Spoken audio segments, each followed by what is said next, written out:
A la lingüística tal y como se le conoce hoy en día se le puede estudiar a partir de diversos autores y desde distintas perspectivas. Sin embargo, es claro que hay concepciones claves y decisivas en el campo de cada ciencia.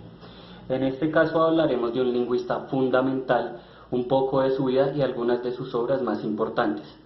Ferdinand de Saussure fue un suizo, más específicamente nacido en Ginebra, en el año 1857. Cursó sus estudios de gramática comparada en la Universidad de Leipzig, con bastante influencia de los neogramáticos, puesto que es esta considerada la cuna de ellos. Allí, junto con sus compañeros Bruckmann y Lenzier, conforma la trilogía dorada de la nueva escuela. En este mismo instituto consigue su doctorado con su tesis de el genitivo absoluto en sánscrito.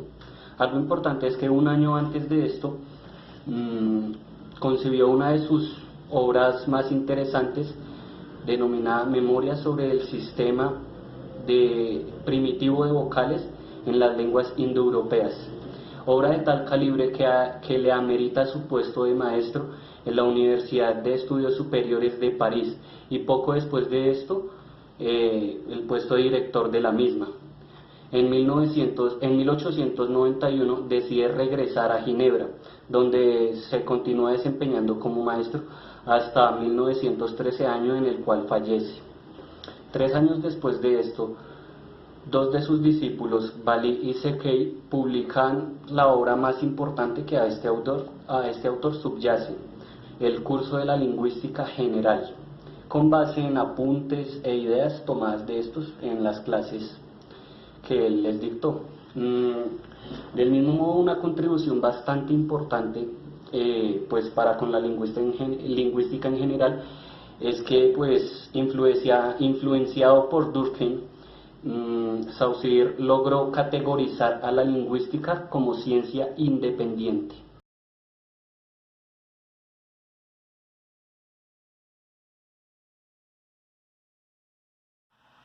El signo lingüístico. El signo lingüístico ocupa un lugar muy importante dentro de las teorías de Saussure y de la lingüística en general, porque nos va a ayudar a comprender mejor cómo funciona el lenguaje en nuestra parte cognitiva. Entonces, Saussure va a decir que el signo lingüístico consta de dos partes: el concepto, que va a denominar como significado, y la imagen acústica, que va a denominar como significante. Entonces, el significado es toda la idea que nos podemos hacer de una palabra o todo lo que significa esta. Y el significante es la huella psíquica que deja tal sonido de la palabra en nuestra mente. Gracias a esta podemos reconocer el objeto del que se nos habla y también su concepto. Un ejemplo del signo lingüístico, del significado y el significante, puede ser la palabra mesa. El concepto de la palabra mesa es un tablero rectangular, generalmente, que está sostenido por 4 patas y tiene una altura ideal para poder realizar acciones sobre ella. Y su significante son las letras M, E, S y A. Al juntarlas va a formar el sonido de mesa.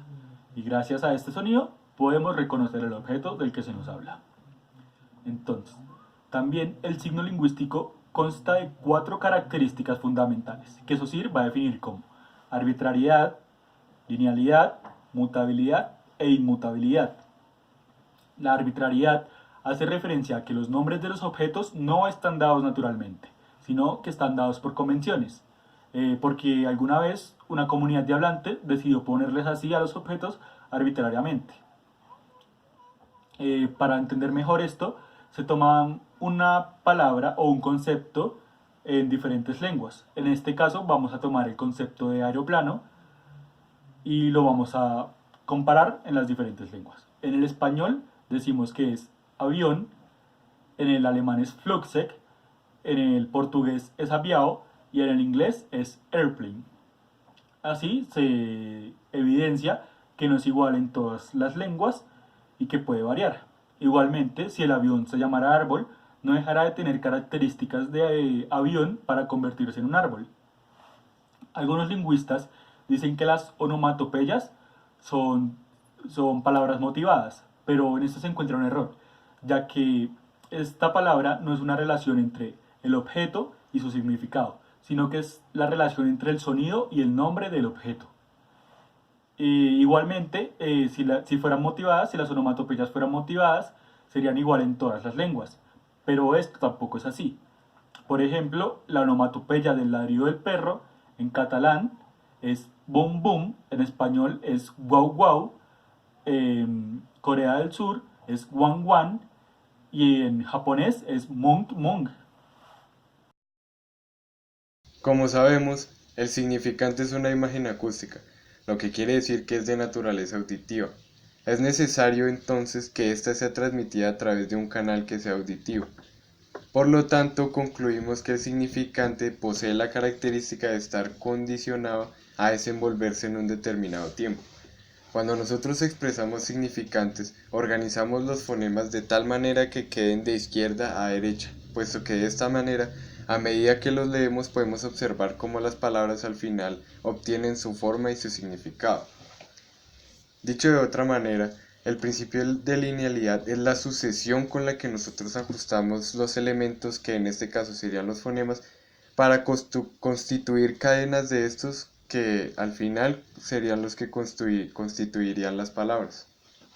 Para explicar esto de forma más clara, podemos poner como ejemplo a la palabra onomatopeya, en la que si nos fijamos, expreso la palabra pronunciando los fonemas en orden de izquierda a derecha, y no es sino hasta cuando yo termino de pronunciar la palabra que ésta adquiere significado para el oyente, que en el caso de onomatopeya sería palabra que representa sonidos que no son propios del lenguaje.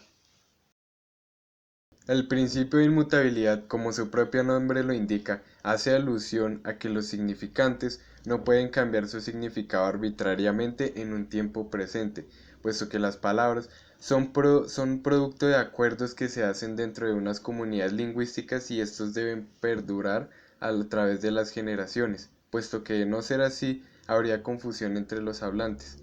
Un ejemplo de esto podría ser si de un momento a otro empezáramos a llamar camisas a las camas. La gente seguiría asociando la palabra camisa con la prenda superior que utilizamos para vestirnos y cama con el mueble que utilizamos para dormir, lo que dificultaría la coherencia en las conversaciones cotidianas. El principio de mutabilidad, en cambio, indica la manera en la que el significado de las palabras mutua en el transcurrir histórico y dentro del desarrollo del contexto de las mismas, como por ejemplo la palabra proveniente del latín salarium, salario, que en un principio era la ración de sal que les era otorgado a los soldados del ejército romano cuando salían a campaña.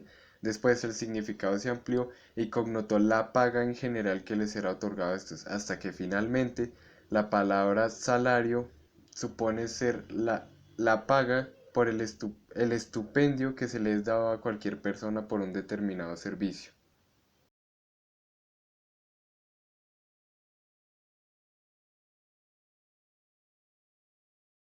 Relaciones sintagmáticas y asociativas. La oposición sintagma-asociación es finalmente uno de los puntos esenciales del pensamiento saussuriano. Vamos entonces a hablar de las relaciones sintagmáticas y las relaciones asociativas o paradigmáticas en un sistema. ¿Pero qué es una relación? Pues bueno, las relaciones están fundadas en el carácter lineal de la lengua. Recordemos que la cualidad de que el significante sea lineal excluye la posibilidad de pronunciar dos elementos a la vez. Saussure propone en el curso de lingüística general dos tipos de relación. Por un lado, están las relaciones sintagmáticas, que son combinaciones apoyadas en la extensión. Estos son los sintagmas que se denominan también impresentia, que quiere decir que todos los términos están o se encuentran presentes claramente y dan manifiesto y son apoyadas por una o más unidades consecutivas en una serie de extensión y sucesión. Y por otro lado, se encuentran las relaciones asociativas o paradigmáticas, que son palabras con algo en común, asociadas a la memoria. In absentia, que quiere decir en cuanto a los valores de las diferentes combinaciones de los términos no se encuentran presentes, sino que es una serie mnemónica virtual que se produce en el cerebro. Existen dos formas de asociación. Una es por analogía del concepto, es decir, el significado. Un ejemplo puede ser educación, enseñanza, que quiere decir que cuando pienso en educación, pienso en el significado también de enseñanza, puesto que es una serie mnemónica virtual que está dentro de la mente-cerebro. Y a su vez, podemos encontrar también una asociación que se refiere a la comunidad de la imagen acústica, es decir, por el significante. Un ejemplo es enseñanza-templanza. Es así como las relaciones sintagmáticas y asociativas se dan en el plano de la lengua.